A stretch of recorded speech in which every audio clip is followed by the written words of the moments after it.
The first voicemail came at 2:13 a.m.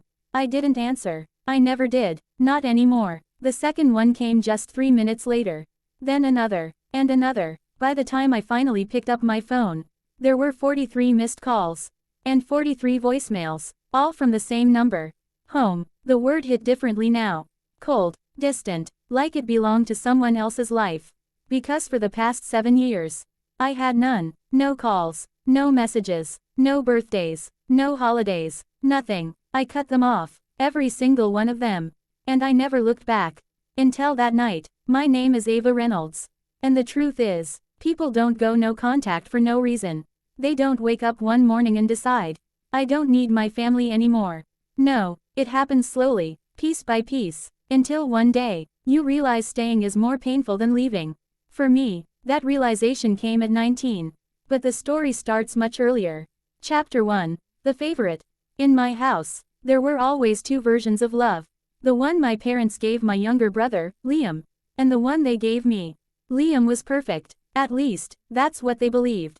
Smart, confident, athletic, everything I wasn't. Ava, why can't you be more like your brother? My mother used to say. I heard that sentence so many times. It stopped feeling like a question.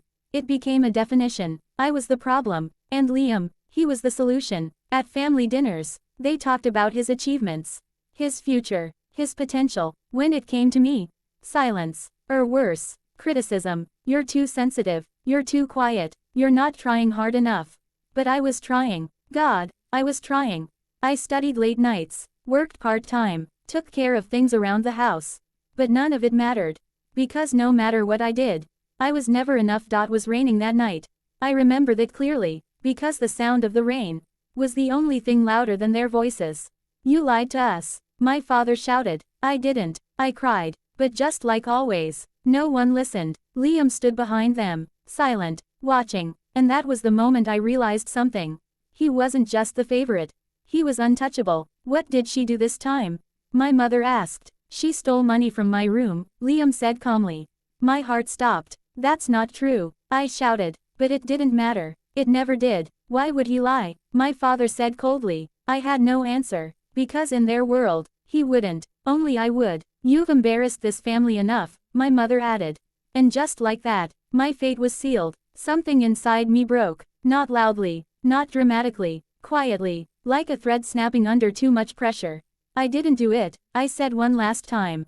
No one responded. So I stopped trying. I went to my room, packed a small bag, clothes, documents, a few memories, and then I walked out. No one stopped me. No one asked where I was going. Because to them, it didn't matter. That was the moment I became invisible. The first year was the hardest. No money, no support, no safety net, just survival. I worked 2 jobs, lived in a tiny apartment. Sometimes, I skipped meals. Sometimes, I cried myself to sleep. But slowly, things changed. I got better, stronger, smarter. I built something, a life, not perfect, but mine. And for the first time, I felt free. So I made a decision. No more looking back. No more hoping they would change. No more waiting for love that never came. I cut them off, completely, changed my number, moved cities, started over, and for 7 years, they didn't exist. Until that night. 43 voicemails. My hands shook as I stared at the screen. Something was wrong. It had to be, because people don't break silence like that. Unless something terrible has happened. I hesitated. 7 years. And now this. Finally, I pressed play. The first voicemail was my mother. Her voice was different, shaking, broken. Ava, please, call us back. The second was my father. We need to talk. The third, Liam. And that's when everything changed. Because the tone in his voice wasn't confident anymore. It was afraid. Please, you need to hear this. My heart started racing. Something wasn't right. Not at all. I sat there, phone in my hand, listening to message after message. Each one more desperate than the last. And then, the final voicemail played. And what I heard made my blood run cold. The last voicemail ended with silence. Not the peaceful kind, the heavy kind, the kind that feels like something terrible is about to happen. My hand hovered over my phone. My heart was pounding so loud. It almost drowned out my thoughts. 7 years. 7 years of nothing. And now, this. I replayed the last message again. Ava, please, it's not what you think. Just come, please. That was Liam, but something was off. His voice wasn't confident anymore. It wasn't calm. It was shaking. And Liam never shook. Not when he lied. Not when he got caught. Not even when everything went wrong for someone else. But now, he sounded afraid. I stood up, started pacing. This doesn't make sense, I whispered. Why now? Why after all these years? Why 43 voicemails? I didn't want to care. I really didn't, but something inside me refused to ignore it, so I did the one thing I promised myself I never would. I called back. The phone rang once, twice. Then, Ava, my mother's voice broke through instantly. Like she had been waiting. Like she never put the phone down. For a moment, I couldn't speak. Hearing her voice again, after 7 years, felt strange, familiar, but distant. Why are you calling? I finally said. Silence. Then a soft sob. Please, just come home. Home. That word again. Cold. Empty. I don't have a home there, I replied. More silence. Then my father's voice came in. This isn't the time for this. Same tone. Same control. Like nothing had changed. But something had. Me. What happened? I asked. There was hesitation. Then finally, my mother said it. It's your brother. My chest tightened. What about him? Silence. Too long. Ava, she whispered. He's in trouble. A bitter laugh almost escaped me. Liam, trouble. That didn't sound right. He was always the golden one. The perfect one. The untouchable one. What kind of trouble? I asked. No answer. Just breathing. Heavy. Uneven. Say it, I said firmly. And then, my father spoke. He's in the hospital. Everything stopped. The room. The air. My thoughts. What? He's been there for 2 days, my mother said, voice shaking. How? I asked. Another pause. And that's when I knew. They weren't telling me everything. What happened? I repeated. This time louder. More direct. And finally, the truth began to crack. It was an accident, my father said quickly. I closed my eyes. No, I whispered, because I could hear it. The lie. Even now, even after everything, you're still lying, I said. Silence. Long. Heavy. Then, Liam's voice came in. Weak. Barely there. Ava. My heart dropped. That wasn't the Liam I knew. That voice was broken. I messed up, he said. The words hit harder than anything else. Because Liam never admitted fault. Not once. In all those years. What do you mean? I asked quietly. Another breath. Shaky. I need to tell you something. My grip tightened on the phone. And then, he said it. The night you left, my entire body went still.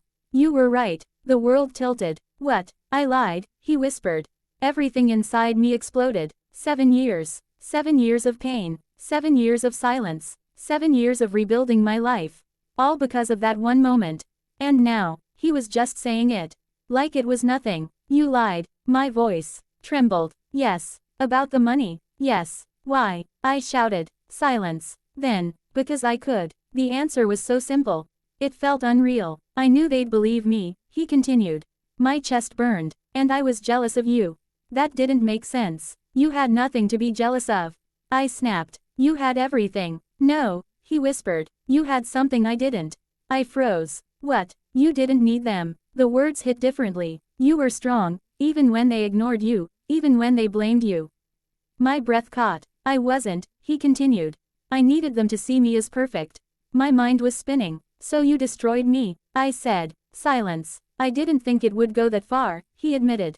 But you let it, I replied coldly. No response. Because he couldn't deny it.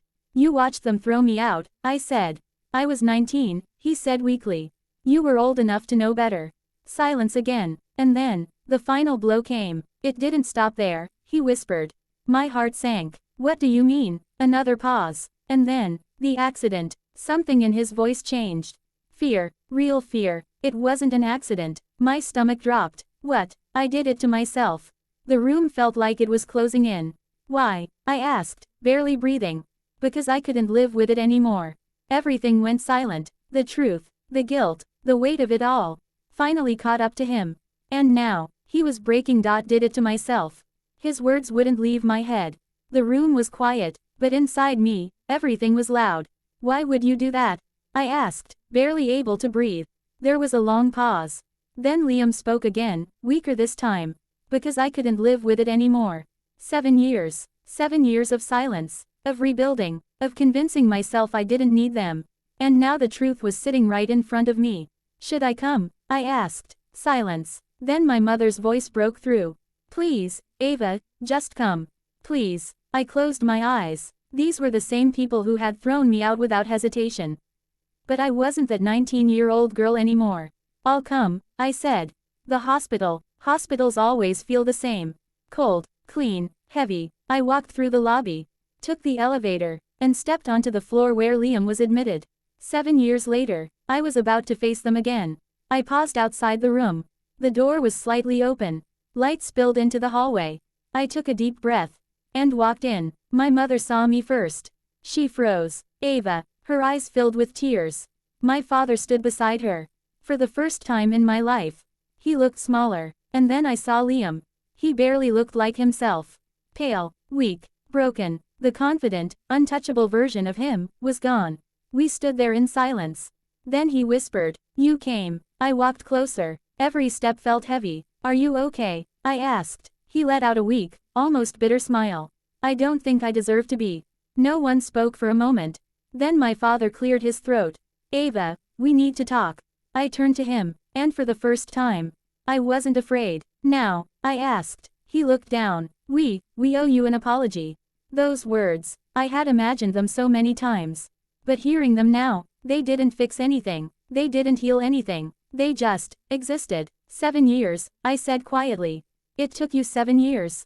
No one answered. My mother was crying. My father couldn't meet my eyes. And Liam just watched me. "I think about that night every day," he said. "If I had told the truth." I cut him off. "But you didn't." He closed his eyes. "I was scared," he whispered. "So was I said instantly. "But I didn't get a choice." Silence filled the room again. "I was the one who paid for your lie," I continued. "I lost everything that night." No one argued, because they couldn't. Then I said something I hadn't expected to say. "I'm not angry anymore." They all looked at me. Surprised. I was, for a long time, I admitted. But I let it go. Because holding on to anger had been hurting me more than them. "But forgiveness," I continued, "doesn't mean everything goes back to the way it was." Their faces changed. "I built a life without you," I said. "And I'm not going back." My mother shook her head. "Please, we can fix this." I gently interrupted her. "No, some things don't get fixed." My father finally spoke again. "We were wrong." I looked at him, really looked at him. For the first time, he wasn't in control. He was just a man who had made a mistake. A big one. "I know," I said. That was all, because what else was there to say? I turned to Liam. "Get better," I told him softly. Tears rolled down his face. "I'll try." I nodded. Then I turned toward the door. "Is that it?" my mother asked behind me.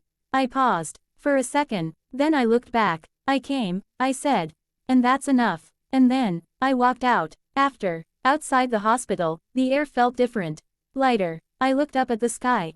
And for the first time in years, I felt something I hadn't felt before.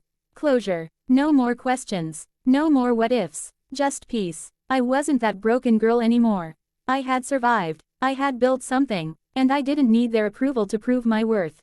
I was already enough. Sometimes, family isn't about where you come from. It's about who respects you, who values you, who chooses you. And if someone keeps breaking you, walking away isn't weakness. It's self-respect. Because you deserve peace, even if it means leaving people behind. If this story hit you emotionally, thumbs up, like the video. Bell, subscribe for more powerful stories. Speech balloon, comment below. Would you forgive them, or walk away forever?